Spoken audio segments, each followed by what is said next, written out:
नमस्कार, आप देख रहे हैं टाइम्स न्यूज और मैं हूं आपके साथ छवि।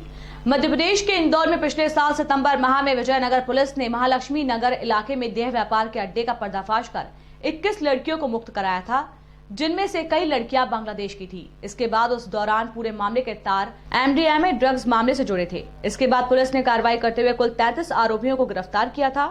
वहीं इस वर्ष 15 नवंबर को विजयनगर की एक होटल में दबिश दी गई थी, जिसके बाद युवक युवतियों को देह व्यापार के मामले में गिरफ्तार किया गया था।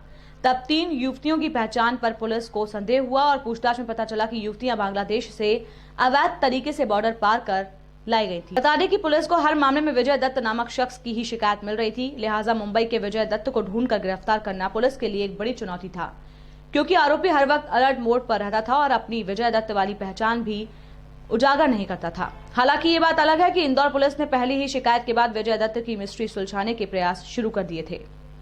इंदौर के विजयनगर थाना प्रभारी तहजीब काजी के मुताबिक शिकायत के बाद विजय दत्त को ढूंढने के लिए राष्ट्रीय जांच एजेंसी की मदद ली गई और फिर विजय दत्त गिरफ्तारी के बाद चौंकाने वाले खुलासे हुए।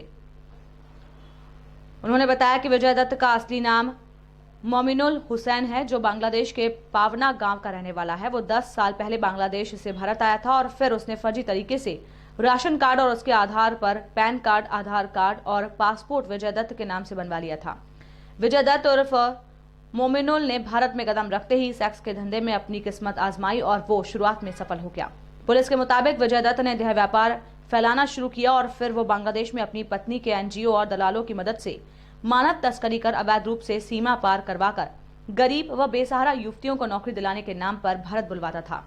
इसके बाद उसका टेरर शुरू हो जाता था और वह युवतियों को अपने गिरोह की मदद से पहले तो पासपोर्ट न होने के चलते धमकाता था। यदि उसके बाद भी युवतियां नहीं मानती थी तो वो एमडीएमए ड्रग्स की लत लगा देता था। वहीं कई युवतियों का तो वो पहले खुद इस्तेमाल करता था और फिर मार्केट में वस्तुओं की तरह बेच देता था। देश के हर प्रदेश में अपना गिरोह बनाने वाले विजय दत्त उर्फ मोमिनुल को हाल ही में पुलिस ने गिरफ्तार किया है। वहीं पुलिस ने उसके सेक्स रैकेट के कुल 42 आरोपियों को गिरफ्तार कर लिया है। वहीं 7 अन्य आरोपियों की पुलिस तलाश कर रही है। बता दें कि विजय दत्त द्वारा लड़कियों को बेचने और किराए पर देने का तरीका भी डिजिटल था। वो पहले लड़कियों की नुमाइश वीडियो कॉल कर करवाता था और उसके साप्ताहिक या मासिक आधार पर किराए से देता था या फिर हमेशा के लिए दलालों को बेच देता था। वहीं लड़कियों को देश में भेजने के लिए बोली के आधार पर हवाई तो कभी रेल सफर के जरिए अलग अलग शहरों में भेजता था। वहीं जो युवतियां धंधा करती थी उनसे ज्यादा काम कराने के लिए वो शरीर के खास अंगों को शून्य करने के लिए एनेस्थेटिक पद्धति उपयोग करता था, ताकि युवतियां दिन रात की शिफ्ट कर सकें। वहीं आरोपी मोमिनुल के बैंक अकाउंट जब पुलिस ने खंगाले तो उसके अकाउंट से 80 लाख रुपए पुलिस को मिले। फिलहाल पुलिस अकाउंट को सील कर आरोपी के अन्य बैंक अकाउंटों के बारे में पूछताछ कर रही है। सेक्स रैकेट में अब तक क्या कुछ अपडेट आया है? सेक्स रैकेट अंतर्गत क्या एक संगठित गिरोह के मुखिया को अरेस्ट किया है, जिसका नाम विजय दत्त के नाम से वो मुंबई नाला सुपारा में रहता था। पर जब टीम ने उसको पकड़ा और पता चला कि वो उसका असली नाम मामूनुर पिता तफज्जुल हुसैन है, वो यहाँ पर एक संगठित गैंग चला रहा था, जो बांग्लादेश से अवैध रूप से सीमा पार करवाकर युवतियों को लाता था और देह व्यापार में धकेलवाता था।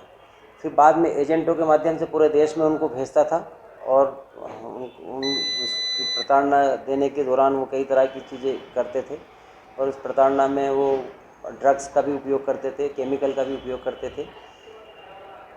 पुलिस ने जब पूछताछ की, माननीय न्यायालय में पेश कर उनका पीआर लिया।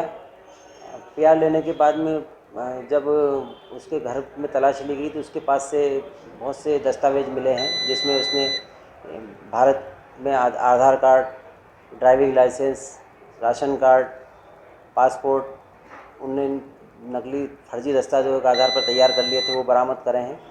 और जो आईडी उसकी और उसकी पत्नी की मिली है। उसके साथ एक और साथी जो था उसका बबलू, जो ये आईडी बनवाता था, कभी भाई कभी पिता बनकर, उससे भी दस्तावेज जब्त किए गए हैं और अभी कार्रवाई जारी है।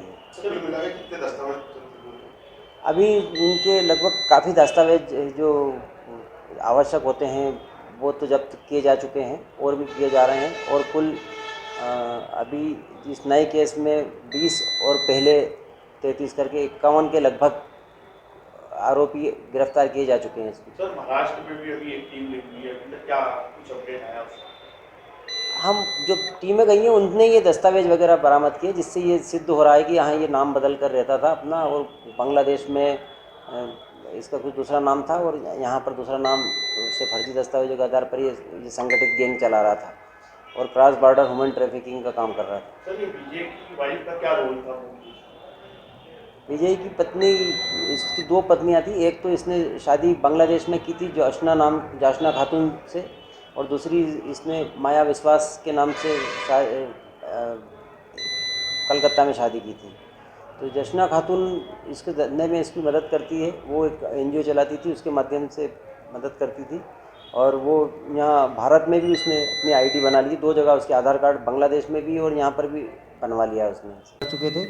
अभी 15 तारीख को जो दबिश दी थी, इसमें 9 लोगों को और अरेस्ट किया है, जिसमें मुख्य आरोपी जो इसका विजय और बबलू, विजय उर्फ मामून, इनको भी अरेस्ट किया है। लगभग अब 42 आरोपी हम लोग अभी तक गिरफ्तार कर चुके हैं, और भी जो क्रॉस बॉर्डर ह्यूमन ट्रैफिकिंग के और आरोपी हमारे जो बचे हैं अभी, उनकी भी तलाश में टीमें गई हुई हैं। सर, इसमें क्या पता चला, कितनी लड़कियों को अब तक यहाँ तक लाया गया, कितने सालों से ये सक्रिय था? ये लगभग पिछले 10 साल से सक्रिय है, और 10 साल से ये इसी प्रकार का काम अपने दूसरे अन्य साथियों के साथ कर रहा है। इसकी संख्या एग्जैक्ट तो ये खुद भी नहीं बता पा रहा है। इसके लिए हम इसकी कॉल डिटेल, अकाउंट, इसके आधार पर सूची बना रहे हैं कि जिससे हम ये एग्जैक्ट फिगर तक पहुंच सके कि कितनी लड़कियां अभी तक बुलवाई गई हैं। तो सर, राष्ट्रीय सुरक्षा का मुद्दा है, तो क्या लगता है कि जो अन्य एजेंसियाँ हैं उनसे भी इसकी जानकारी साझा की है? ये वरिष्ठ अधिकारियों के संज्ञान में है, और वरिष्ठ अधिकारियों द्वारा इस संबंध में कॉरेस्पॉन्डेंस किया जा रहा है। सर, बांग्लादेश से बिना पासपोर्ट के लड़के यहाँ पर पहुँचे थे, एक बड़ा सवाल है। पुलिस अपनी इन्वेस्टिगेशन में किस बिंदुओं पर पहुँच रही है? पुलिस सारे बिंदुओं पर जांच कर रही है। उसमें ये भी है कि वो आए थे, तो इसके संबंध में उनने जो नकली दस्तावेज बनाए थे उस पर भी हमने 467, 468, 71 धारा लगाई है, और पासपोर्ट के संबंध में भी जो पासपोर्ट एक्ट है उस पर भी कार्रवाई की जा रही है। सर, एक बड़ा इसमें, जैसे कि आपने जिक्र किया, ड्रग्स एक ऐसा मामला जो कहीं ना कहीं नशे से जुड़ा है। इस मामले में इन्वेस्टिगेशन कहाँ तक पहुँची? कौन लोग हैं जो ड्रग्स मुहैया है? ड्रग्स में जब हम पिछली बार जब ये रैकेट पेस्ट किया था, तो पिछली बार हमने ड्रग्स के भी 5 केस बनाए थे, जिसमें जो इसमें मुख्य आरोपी था, जो लड़कियों को ड्रग्स एजेंट करता था, वो सागर जैन करके एजेंट था, उसके साथियों को हमने अरेस्ट किया था, जो अभी जेल में है। और अभी भी इस तथ्य पर जांच जारी है। सर, ये जो बाहर से आने वाली लड़कियां उन्हें भारत से वापस बांग्लादेश पहुंचाने की भी प्रयास जो है किए जा रहे हैं। इस संबंध में भी पत्राचार किया जा रहा है। सर, एक बात सामने आई है कि लड़कियों को किसी तरह का इंजेक्शन दिया जाता था जिससे वो सुन्न हो जाती थी। नहीं, वो तो MD का तो बताया था कि MDMA का उपयोग इनके द्वारा किया जाता है, ये तथ्य आए थे। और जो इंजेक्शन और ऑइंटमेंट की बात हो रही, वो झाइलोकेन करके एनेस्थेटिक है, वो उसका उपयोग इनका उसमें पाया था। इनकी जो पूछताछ हुई थी और इनके पास जो मोबाइल में जो मिला है, उसमें उसका उपयोग के बारे में तथ्य आया है। तो क्या है ये एनेस्थेटिक है, जिस पार्ट पे लगाया जाता है शरीर के, वो थोड़ी देर के लिए सुन्न हो जाता है। सर, इसमें एक बैंक डिटेल और अकाउंट की बात की गई, तो इसके बैंक में अभी तक कितना ट्रांजैक्शन मिला है, कितना रुपया इसने इस पूरे काले धंधे में कमाया है, इस तरीके से व्यापार लड़कियों को ह्यूमन ट्रैकिंग करके कमाया? अभी जो एक ही खाते के बारे में जानकारी मिल पाई है, विजय उर्फ मामून के, जिसमें पिछले 8 महीने का हमको जो डिटेल मिला था, उसमें 70-80 लाख के लगभग का ट्रांजैक्शन है। और अन्य जो उसके साथी हैं उनकी भी डिटेल हमने अकाउंट की मंगाई है, जैसे आएगी तो उसके बारे में बताया जाएगा। तो कोई सूची तैयार की कि कितने एजेंट हैं पूरे भारत के अंदर? हाँ, ऐसा पूरी वो की जा रही है तैयारी इसकी। अभी तक और क्या इन्वेस्टिगेशन है? अभी तो हम ये कर रहे हैं कि इनने जो फर्जी दस्तावेज़ कहाँ से बनाए, किस प्रकार बनाने वाले, उन पर भी फोकस किया जा रहा है। और जो शेष बचे आरोपी हैं उनकी गिरफ्तारी पर ध्यान। कितने आरोपी बचे हैं? कौन मुख्य? अभी जहाँ तक नामजद जिनको हमने कर दिया गया, ऐसे 7 आरोपी और बचे हैं, जिन्हें अरेस्ट किया जाना है। इसके अलावा अगर इन्वेस्टिगेशन में आएगा उनको सहयोग करने वाले भी और ज़्यादा आरोपी बढ़ सकते हैं। सर महाराष्ट्र, गुजरात, राजस्थान और अन्य और कर्नाटक, चेन्नई जैसी आपने शहरों की बात की, क्या वहाँ की पुलिस को क्या भनक नहीं लगी है आपका अभी किस तरह का समावेश है, हमसे किस तरह की चर्चाएँ हैं कि इस पूरे नहीं, पुलिस को खबर नहीं लगी ये मैटर नहीं है। यहाँ पर क्या है कि जैसे कि जो हमको दो लड़कियों को जब रिपोर्ट के लिए आई थी, उनसे संवेदनशीलता दिखाते हुए उनसे बात की थी और एक गैंग पकड़ी थी, तो उस गैंग से बहुत बारीकी से पूछताछ की गई थी। वरिष्ठ अधिकारी जो हमारे आईजी साहब थे, एसपी साहब थे, वो खुद आके उनसे बहुत बारीकी से बातचीत की थी। तब इस बड़े रैकेट का खुलासा हुआ था कि इस प्रकार से बांग्लादेशी लड़कियों को लाकर यहाँ पर क्रॉस बॉर्डर करवा कर इनवैलिड तरीके से करवाया जाता है। अन्य राज्यों की पुलिस से भी किसी तरह का संपर्क हुआ है? हाँ, वरिष्ठ अधिकारी इस संबंध में उनसे कॉरेस्पॉन्डेंस बातचीत वगैरह कर रहे हैं। पैन कार्ड के बाद में उसने ड्राइविंग लाइसेंस बनवाया, ड्राइविंग लाइसेंस के आधार पर उसने आधार कार्ड बनवाया, आधार कार्ड से फिर उसने पासपोर्ट बनवाया। सर ये इसकी कई प्रेमिका रही, कई शादियाँ इसने की अलग अलग, इस तरह की भी जानकारी मुझे? हाँ, ये भी पता चला है कि जो विजय दत्त, इसका असली नाम नहीं था, इसका असली नाम मामूनुर पिता तफज्जुल हुसैन है। और इसके बारे में ये भी पता चला कि इसकी एक शादी इसने यहाँ पर पश्चिम बंगाल में की थी और एक शादी इसकी बांग्लादेश में है। ये दो तो पत्नियाँ इसकी ऑथेंटिक हैं। इसके अलावा ये जो भी लड़की बांग्लादेश से आती है, इसको ठीक लगता है तो कुछ समय अपने पास में ऐसे प्रेमिका बना के रखता है और फिर जब उनका समय निकल जाता है तो उनको दूसरी जगह भेज देता है, उस देश के दूसरे हिस्से में भेज के उनसे भी अपने जो सबऑर्डिनेशन रख के उनसे भी धंधा करवाता है और उनके अंडर में लड़कियां भेजता है।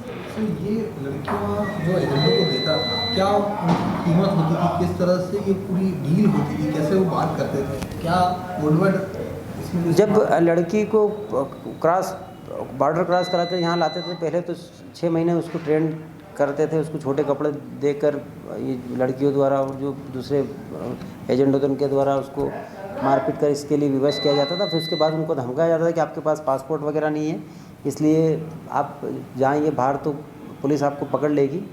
वो लोग डर के कुछ करते थे और उनके साथ सबसे बड़ा दिक्कत ये होती थी, उनको अपने घर पर पैसे भेजना रहता था गरीबी के कारण, तो इसलिए फिर वो विरोध भी नहीं करती थी और फिर वो इस धंधे में लग जाती थी। जब इसी प्रकार से चलने लग जाता था तो फिर वो लोग जो ये विजय दत्त, बबलू, जीवन, ये हैं, ये लोग मुंबई से स्थानीय एजेंट जो होते हैं देश के दूसरी जगह में, सूरत, इंदौर, अहमदाबाद, चेन्नई जैसे देश के दूसरे हिस्सों में भी जो इनके एजेंट होते हैं, वहाँ पर वीडियो कॉल करके उन लड़कियों को बताते थे कि ये लड़की है, अगर आपको चाहिए तो देख लीजिए। तो फिर उसके हिसाब से उनका रेट तय होता था, एक निश्चित रेट सप्ताह के लिए, 3 दिन के लिए, ऐसे इस रेट पे फिर वो उन एजेंटों के पास आती थी। जिस रेट पर एजेंट के पास आती थी वो रेट एजेंट विजय दत्त के खाते में डाल देते थे और इस प्रकार इनका वो चलता था। इंडिया में फ्लाइट का भी इस्तेमाल करते थे लड़कियों को पहुँचाने, फ्लाइट, ट्रेन, बस। वो जैसा कन्वेंस होता था उसके हिसाब से करते थे। एजेंट अपनी सुविधा के साथ फ्लाइट से भी आती थी, ट्रेन से, बस से, जैसा उनको लगता था लड़के भेजते थे। सर इस इन्वेस्टिगेशन में अब तक कितने मुलजिम अब आ चुके हैं और कितनी लड़कियों को अब तक? जब हम पिछले साल हमने ये गैंग पकड़ी थी तब तक हम 33 आरोपी इसमें गिरफ्तार कर चुके। टाइम न्यूज़ देखिए अब आपके मोबाइल और स्मार्ट टीवी पर लाइव प्ले स्टोर से डाउनलोड करें टाइम स्मार्ट टीवी ऐप।